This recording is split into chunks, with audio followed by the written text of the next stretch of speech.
Bismillahirrahmanirrahim. Assalamualaikum warahmatullahi wabarakatuh. Yang terhormat dosen pengampu mata kuliah Perkembangan Teknologi Komunikasi Dakwah, Ibu Tedwiana Budina. Izinkan saya mempresentasikan tentang sejarah perkembangan video game. Sebelum saya menjelaskan sejarah perkembangan video game, izinkan saya memperkenalkan anggota kelompok saya. Yang pertama adalah Muhammad Zainuddin Amri, dan yang kedua adalah saudara Muhammad Rehan Rasis. Yang ketiga adalah saya sendiri, Muhammad Hafiz Awas. Nah, baiklah, untuk materi selanjutnya akan dijelaskan oleh saudara Muhammad Zainuddin Amri. Baik, saya akan menjelaskan tentang perkembangan sejarah video game. Dari namanya saja kita sudah bisa membayangkan tentang macam-macam permainan. Video game merupakan permainan yang menggunakan interaksi dengan antarmuka pengguna melalui gambar yang dihasilkan oleh piranti video. Video game umumnya menyediakan sistem penghargaan. Misalnya skor yang dihitung berdasarkan tingkat keberhasilan yang dicapai dalam menyelesaikan tugas-tugas yang ada dalam permainan. Video game kini sudah mencapai generasi ketujuh.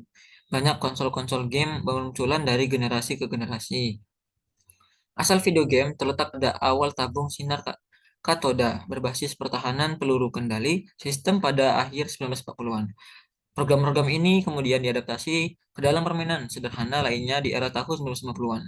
Yang pada akhir tahun 1950-an dan awal 1960-an, banyak permainan komputer yang dikembangkan secara bertahap. Tingkat kesanggihan dan kompleksitasnya secara otomatis juga bertambah. Setelah adanya era ini, video game menyimpang berbagai platform arcade, mainframe, konsol PC, dan kemudian permainan genggam.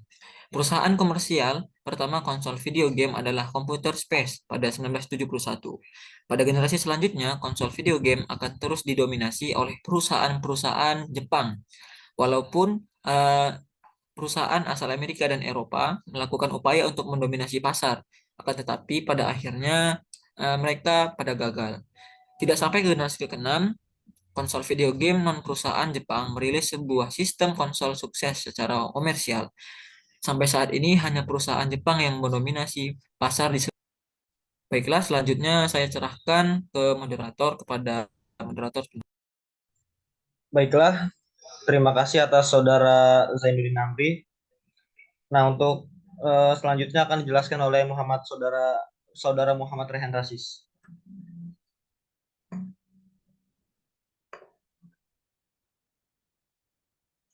Baik, terima Baik, kasih. terima kasih. Selanjutnya yaitu generasi pertama.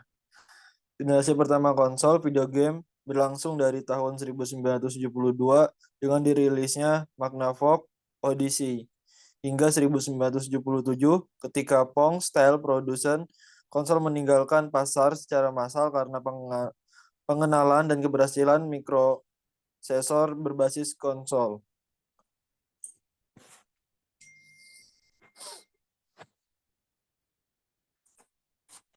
Generasi kedua, inilah awal dari video game yang berbasis bit, awal era 8 bit atau kurang lebih 4 bit. Dimulai pada tahun 1976 dengan merilis Fairchild Channel F dan Radovin 1292 Advanced Programmable Video System. Di era generasi kedua ini yang menjadi primadona konsol game adalah konsol game Atari. Beberapa contoh konsol game pada generasi kedua dapat dilihat di samping. Dari K adalah Fairchild Channel F, Atari 2600, Magnavox Odyssey per 2, Atari 5200.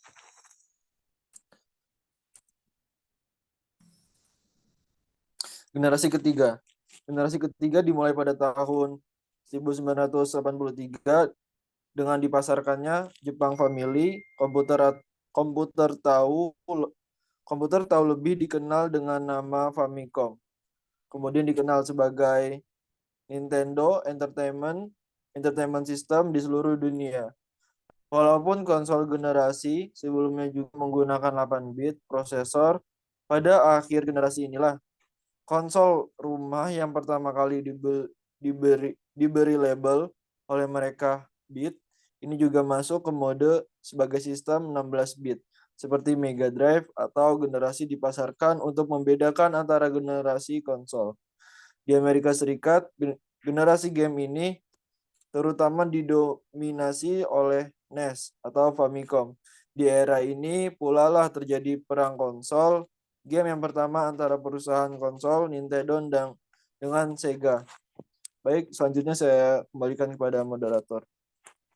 Baiklah, terima kasih atas penjelasannya, Saudara Rehan Rasis.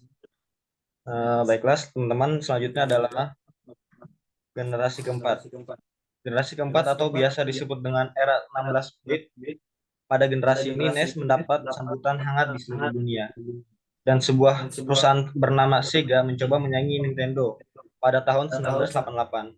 Sega merilis konsol Next Generation mereka, Sega Mega Drive, yang juga dikenal dengan Sega Genesis. Konsol ini menyajikan gambar yang lebih tajam dan animasi yang lebih halus dibanding NES. Konsol ini cukup berhasil memberikan tekanan, tetapi NES tetap bertahan dengan angka penjualan tinggi. 2 tahun berselang, pada 1990, Nintendo kembali menggebrak dengan konsol next gen mereka, NES, Super Nintendo Entertainment System. Selama 4 tahun, Nintendo dan Sega menjadi bebuyutan, meskipun ada beberapa produsen seperti SNK dengan Neo Geo-nya, NEC dengan TurboGrafx 16-nya, dan Philips CDI. Tapi kedua konsol mereka begitu handal dan populer. Baiklah, generasi kelima adalah generasi yang biasa dikenal dengan konsol 32 bit, di mana konsol game yang paling populer pada generasinya adalah Sony PlayStation.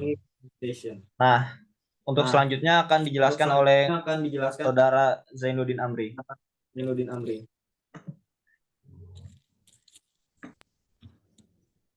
Baik, generasi ke-6, di mana generasi ke-6 ini ditandai dengan munculnya konsol-konsol game next generasi dari masing-masing perusahaan seperti Sony, Sega, Nintendo, serta munculnya satu lagi konsol game baru yang diluncurkan oleh Microsoft yang diberi nama Xbox.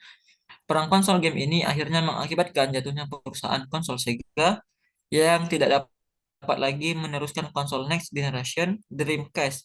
Mereka dan lebih memilih untuk berkonsentrasi di bidang pembuatan game konsol. Nah, baiklah, terima Selanjutnya kasih saya atas serahkan penjelasannya kepada Saudara moderator. Zainuddin Amri. Nah, teman-teman, yang terakhir sudah adalah game generasi ke-7. Nah, pada saat ini Sony masih melakukan riset untuk konsol PlayStation 3 yang menggunakan Blu-ray. Mikroskop kali ini telah mengambil 1000 langkah lebih cepat. Xbox 360, konsol generasi terkini yang memanfaatkan media HD atau DVD. Nah, seiring berkembangnya zaman, game-game semakin berkembang. Game MOBA, game seperti game-game yang sekarang kita kenal seperti Mobile Legends, PUBG, Free Fire, dan masih banyak lainnya. Dan ada beberapa game yang sangat menarik perhatian anak muda seperti perusahaan game Ubisoft yang menerbitkan banyak game yang bagus seperti Assassin's Creed dan game-game yang grafiknya tinggi lainnya. Dan sampai saat ini banyak perusahaan-perusahaan yang masih mengembangkan gamenya untuk menjadi lebih baik dan disukai banyak anak-anak muda. Mungkin itu yang bisa kami sampaikan dari kelompok kami tentang sejarah game. Kurang lebihnya mohon maaf, yang benar datangnya dari Allah Subhanahu wa taala dan yang salah datangnya dari teman-teman saya dan saya pribadi. Kurang lebihnya mohon maaf. Wabila taufiq wal hidayah. Wassalamualaikum warahmatullahi wabarakatuh.